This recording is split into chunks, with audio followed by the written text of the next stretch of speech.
And we're back yet again. And this is Stephen King, and today I am rejoined by new incongruent. How do we call you? What do we call these? It's Lavelle. What do we call us now? The You incongruent. can call me But you can call me Mr. Incongruent. Mr. Incongruent Menzies. So here we go. So you've done two out of the first six, which is fantastic. Thank you very much for being with us, Lavelle. Who did we speak to My today? pleasure. So today we spoke to Monica Marquez. We had an incredible conversation with her. She's a workplace AI strategist, a leadership, learning, and inclusion expert, and a serial entrepreneur. And she is the founder of Flipwork Inc., which is the only enterprise-wide AI workforce transformation system that ensures Fortune 500 companies adapt quickly to the disruptive change in AI. That's a very good advertising blurb for her. We talked a lot about inclusion. We talked a lot about getting people involved. Not just inclusion in the sense of workplace inclusion. It was inclusion of data, inclusion of stories, inclusion of information into the training models. And I thought that was very interesting. And also the complications if you are in one of these Fortune 50 or 500 companies. You have so many people to bring on board. The change management exercise is immense, right?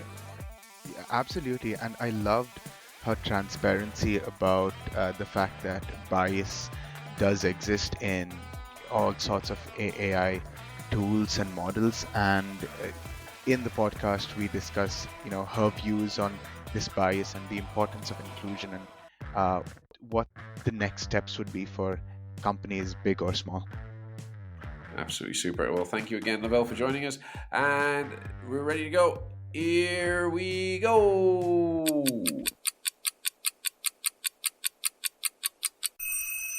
Hi, I am Lavelle, and welcome to a new episode of The Incongruent. And today we are welcoming Monica Marquez. Monica is a workplace AI strategist, leadership, learning, and inclusion expert, and serial entrepreneur. She is the founder of Flipwork Inc., the only enterprise-wide AI workforce transformation system that ensures Fortune 500 companies adapt quickly to disruptive change. Flipwork helps employees at every level adopt AI successfully by transforming how people see, think, and work so they can keep pace with rapid workplace change. She also publishes I, a weekly newsletter that gives leaders 5 minutes of clear, actionable guidance on the thriving in the age of AI. Monica brings more than 20 years of executive experience spanning talent, learning, and inclusion at Google, EY, Bank of America, and Goldman Sachs. At Goldman Sachs, she pioneered the returnship and new directions programs, setting the industry benchmark for helping experienced professionals re-enter the workforce. At Google, she co-founded the Product Inclusion Council to shape more inclusive product design. She is also the co-founder of Beyond Barriers and has hosted more than 300 podcast episodes spotlighting transformative leadership journeys. Recognized among Entrepreneur Magazine's 100 Women of Influence and ALPFA's Most Powerful Latinas in 2024, Monica continues to champion equity, innovation, and leadership in every arena. So, welcome to the podcast, Monica, and please tell us a bit about yourself and what led you to found Flipwork.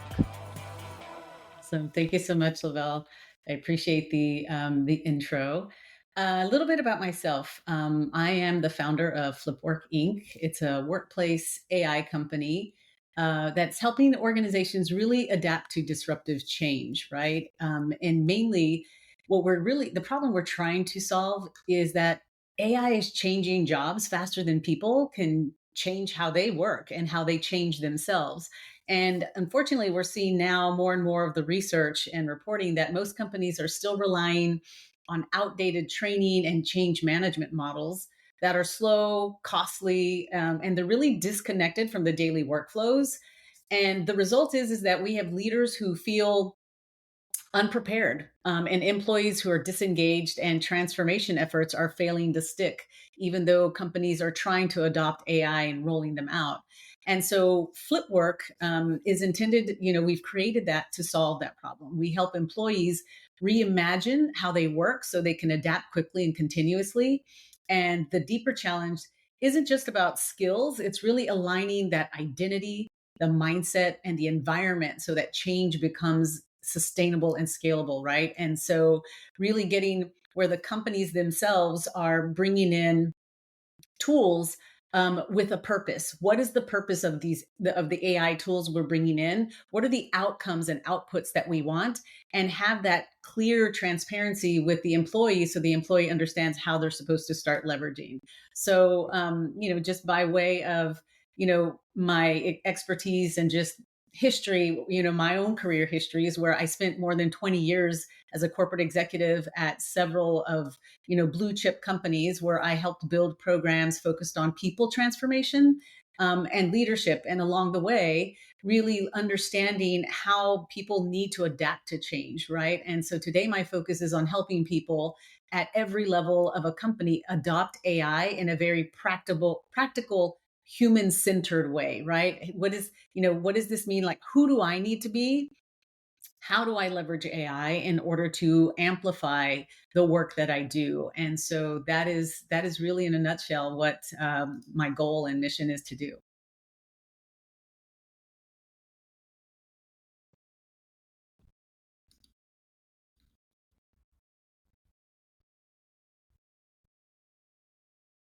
Thanks for that, Monica. That was quite interesting that you talk about how you want to implement AI at every single level of a company, and I think that's absolutely important. And it's great that you believe that there's emphasis to employees, regardless of whether they are at the executive level or at a lower level, such as an intern or someone at an Hmm. entry level position. So, why do you think it's important to think about inclusion when we speak about AI, especially when the first thing on everyone's mind is efficiency.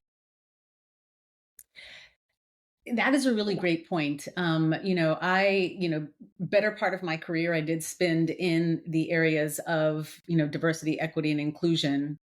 And given the current environment where people are shifting of really how do you make sure that AI isn't widening the digital divide? And there's two sides of the camp that they feel like AI will level the playing field, and they're one side of the camp is saying that, the other side is believing that you know that it is going to widen that digital divide, only because of um, the data being input into the algorithms, right? And so when you really think about, can AI or anything be bias free? I really do feel like bias free AI is unrealistic, right? And part of that is because AI reflects the data that it's trained on and the choices made by its developers, right? If the data is incomplete, outdated, skewed, the system itself will carry that bias forward.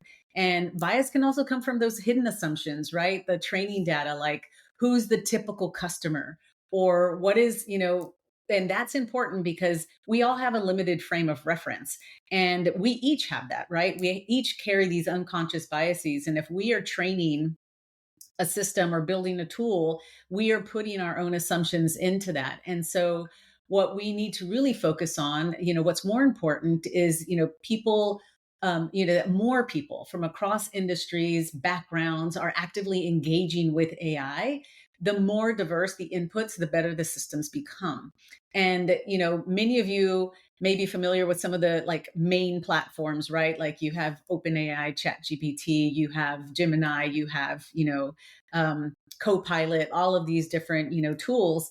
And then, there's some things like in ChatGPT where you can say, you can use my information to train the model and things like that. A lot of people are clicking it because they're afraid about privacy and all this kind of things. But what they're also doing is limiting the inputs going into the AI. And so really it's the more that we can train it ourselves, or add to the content that the AI is learning from, the more inclusive it's going to become. And so, and that's it also leads to some of the fears of people really adopting AI because they're afraid of the bias. So we can go into more about that, where you yourself can start to make sure that you are questioning or prompting the AI to make sure that it is getting an inclusive answer, the output is inclusive. So there's lots of things there. And, there are days where I can see things where I'm like, okay, this is where AI is, the diversity of the developers definitely you can see is lacking. And then there are some things where I feel like, it's a shared responsibility for all of us, right? It's definitely, developers need to design responsibly. Regulators need to set guardrails. I think ultimately, though, companies that deploy AI systems are accountable for their employees, customers, and users. And so you can't outsource that responsibility or put that responsibility on someone else to give you an unbiased tool. Part of it is that we have to look for those biases and figure out how do we course correct, or how do we make sure that we are, not going in blindly, that, and taking the outputs for as they come out. Yeah, I understand exactly what you're coming from there. In the education arena, there is a very interesting form of this phenomenon. The Hmm. Department for Education here has warned the UK colleges and schools that because the students are using these American or Chinese Hmm. AI systems, the answers that they are receiving are based on American or Chinese curricula. Hmm. And therefore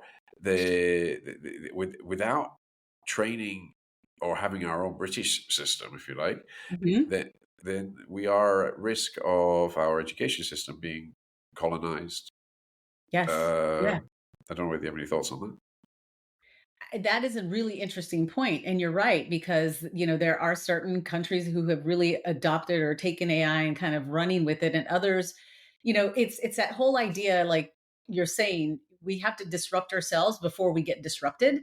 And so you can't, the latency can cause problems if you aren't kind of moving forward, and part of that is what we're seeing too with a lot of the marginalized groups as well, where they aren't adopting to AI because of certain limiting beliefs, or, for fear of the unknown, and they're getting left behind. And so it's a really valuable point of how do you make sure that you are, like you said, taking a model and making sure that you're training it, and feeding it all of the information, um, that is respective to a country, a culture, a community, a population, because you are right.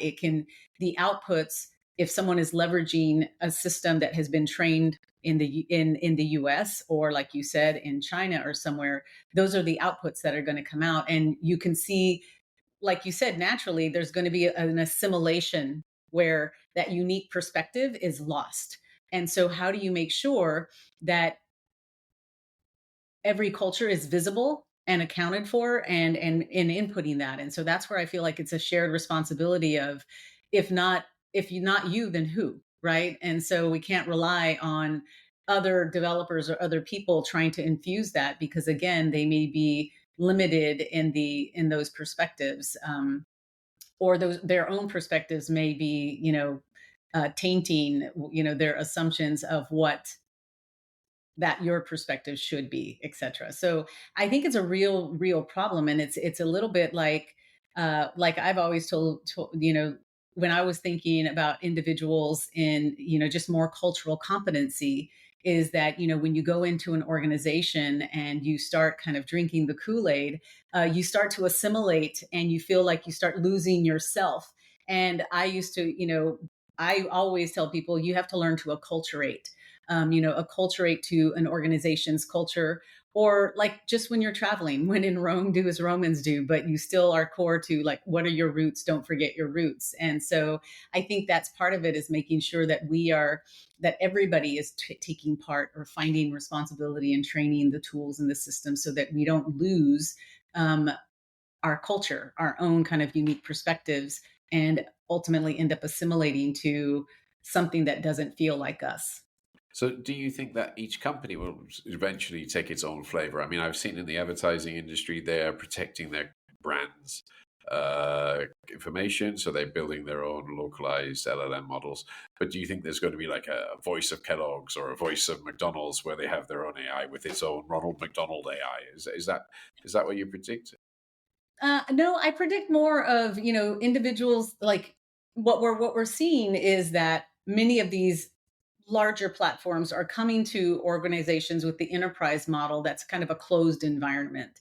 And the closed environment, like you said, is safeguarding their proprietary information and data and all of that, and training that. So I do think like more of the bigger, you're going to have like micro environments inside a macro environment, and there are certain things that are going to be safeguarded. But yes, I do foresee um, organizations probably keeping a very tight hold on it, which we've seen already. Some of the organizations that we partner with, even with Flipwork, of making sure that our system is the security and the privacy is really tight, and that only their people will have access to that information. So I don't think it's going to be any different than any tech company or any SaaS platform or something that was going into enterprise organizations, that they were building their own. It was more the securities and systems placed around it so that information doesn't get out.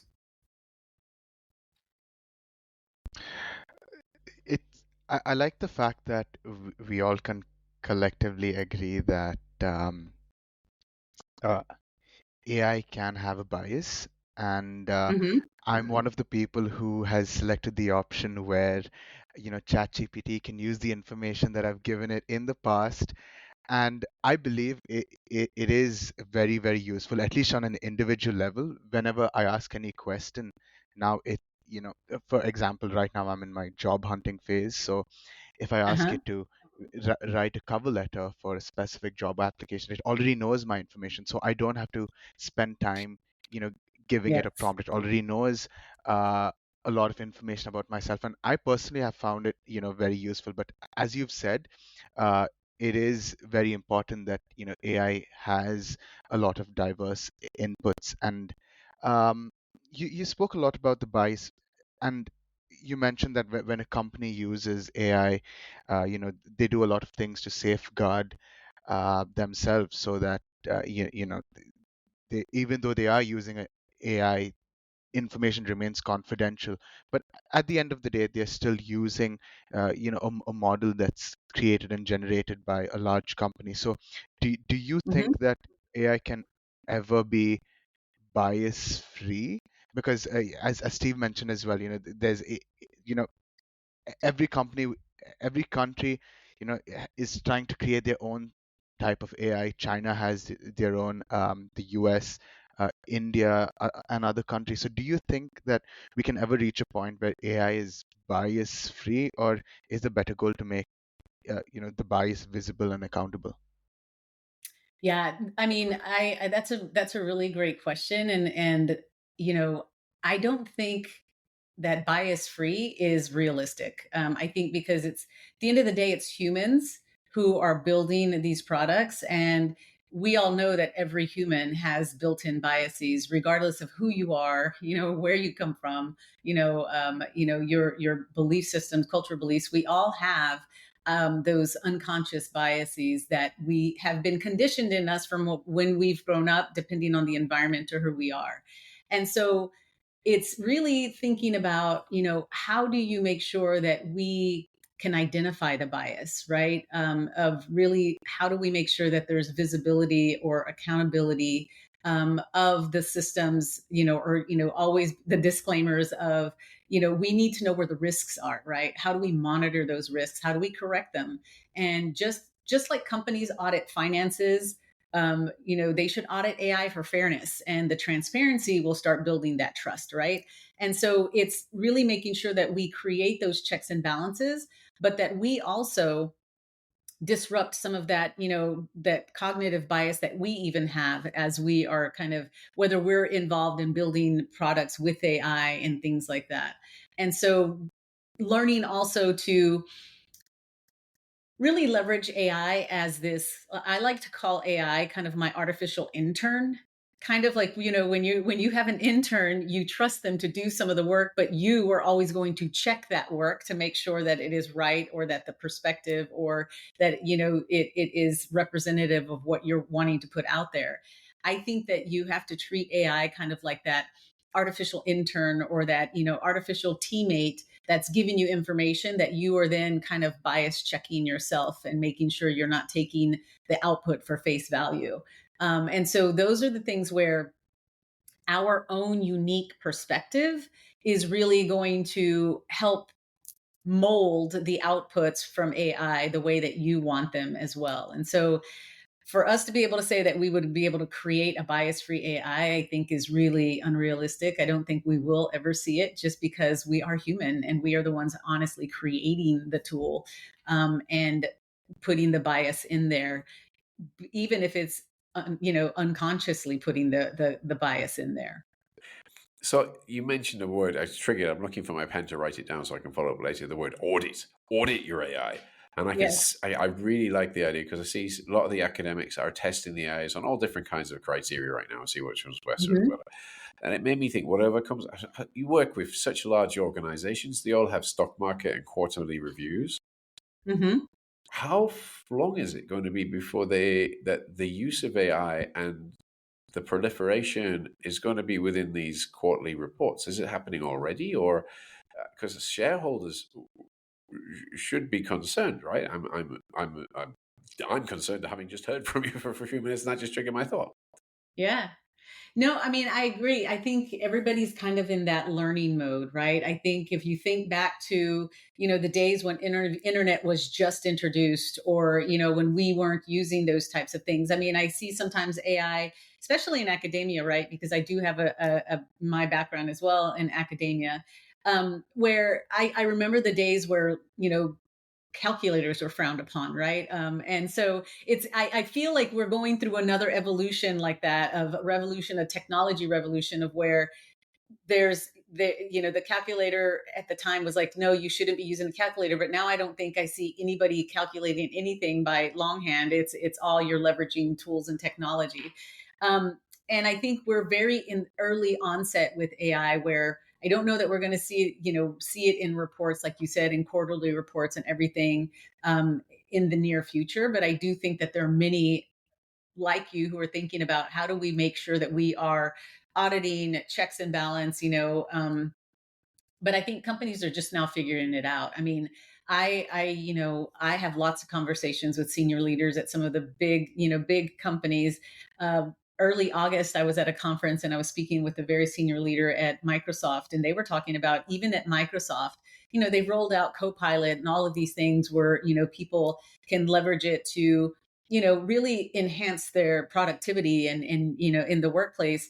But the usage, the I guess user adoption of those tools was less than 50%. And so, it's one of those things where now it's the individual, right? And that's really the genesis of where, my team and I really started thinking about Flipwork, right? How do you know, Flipwork makes kind of the a people operating system for companies, right? It really helps everyone at work lead and think in new ways so they can keep up with rapid change, in the workplace. And so what we really focuses on is the kind of the identity, the behaviors, like how do you change those behaviors and how do you work differently? So how do you see yourself, right? How do you see yourself as a valuable individual able to grow in the world of AI?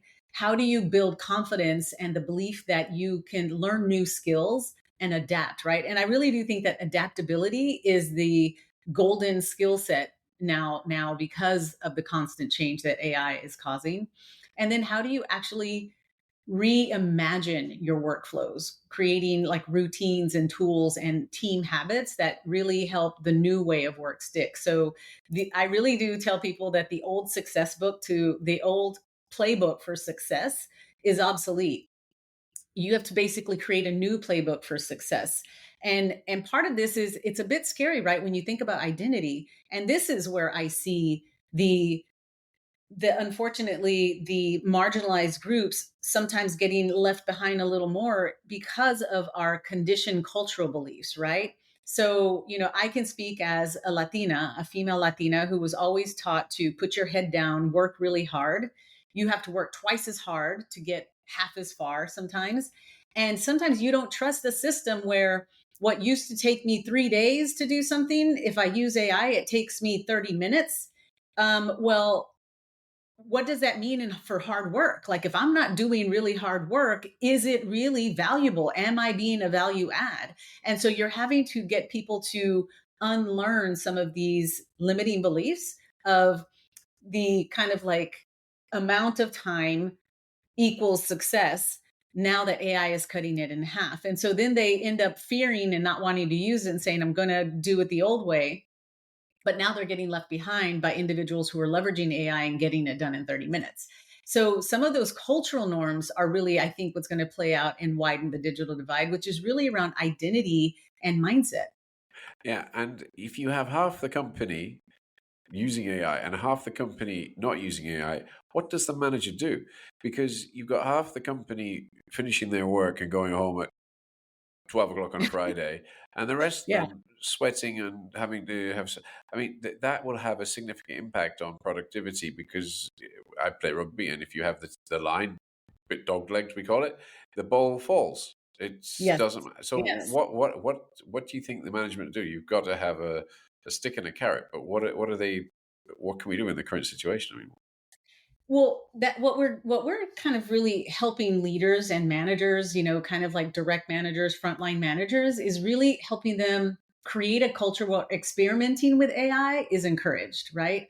Employees need to start small, get comfortable, and then expand, and really kind of adopting boldly in terms of really figuring out what are the core KPIs that your team is, really trying to accomplish, and how do you leverage AI for those processes or those workflows that are taking up a lot of time, right? And so getting them to think about how do we leverage AI in the right way? And so I think what companies have made the mistake of doing is they're rolling out all of these technologies, platforms, tools that people can use, but they're not really taking the time to teach or help their people learn how to use them and leverage them, right? And so, for instance, just a couple of different kind of examples of, let's talk about maybe the recruiting side of the house. Instead of hours spending manually screening resumes, AI can pre-screen candidates and generate tailored interview guides, etc. But again, making sure that you are improving fairness by saying, what is it that we're actually like looking for? Product development, right? Instead of long research cycles, AI can analyze customer data and market trends and generate prototypes much faster than we could do it manually. And so really getting managers and others to kind of sit down and think about where might we gain more leverage, where in the process or our workflow can we gain more leverage. And so that's the problem, is I don't think that leaders are allowing themselves to do it, because at the same time it's like trying to fly the plane while you're fixing the engine, right? And so because you still are currently having to keep your day to day going, how do you take a few people on the side, or how do you take a few of these projects and try to improve the workflows, and not losing ground on your current KPIs? And so I think that's part of it, where they're learning how to try to juggle that, where you're trying to, again, fly the plane while you're trying to fix the engine.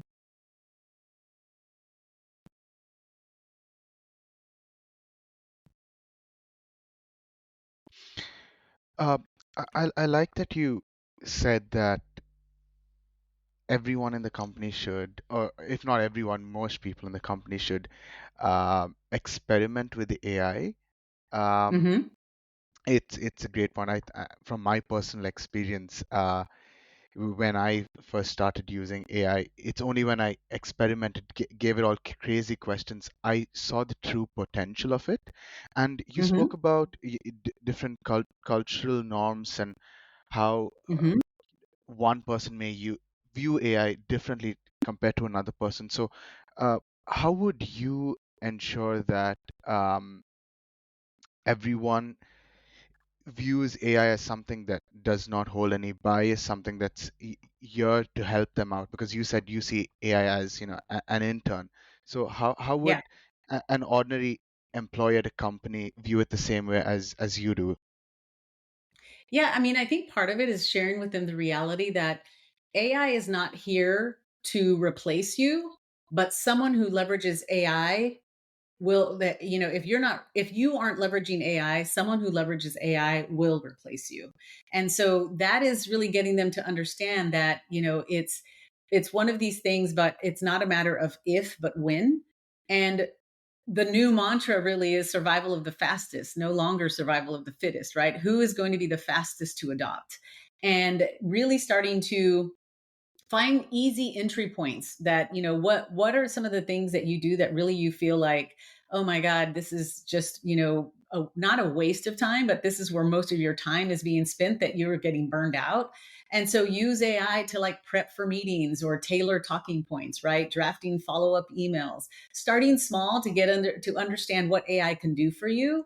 And then really start to think about for your teams, right? When you're ready to go beyond the basics of really leveraging AI to do some of the busy work, that you can then start focusing more on strategy and the creativity, really the human things, right? That AI cannot do for you. Then you need to pull teams together to start imagining your processes, right, in order to exceed your KPIs.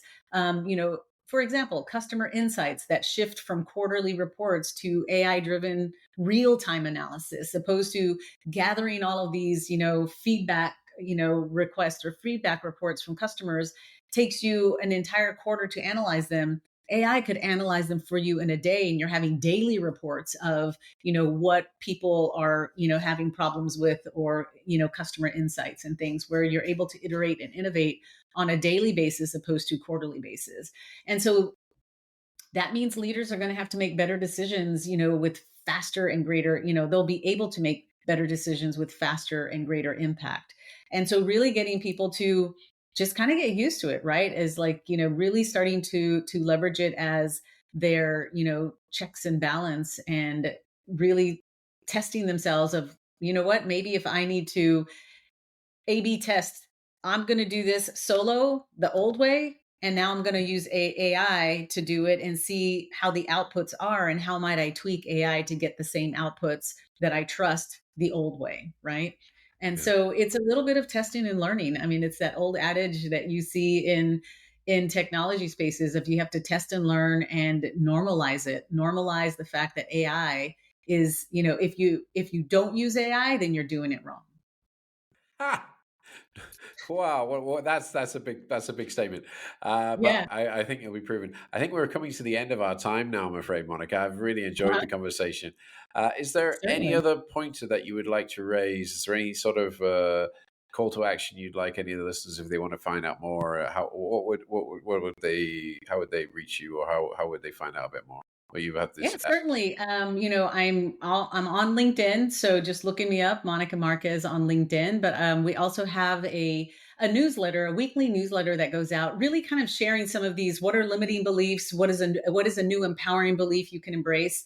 And our newsletter is called the Flip. So my old newsletter, I is has been rebranded. It's called the Flip. Like, how do you flip your mindset from these, this kind of disempowering belief of what AI can do for you, to the more empowering.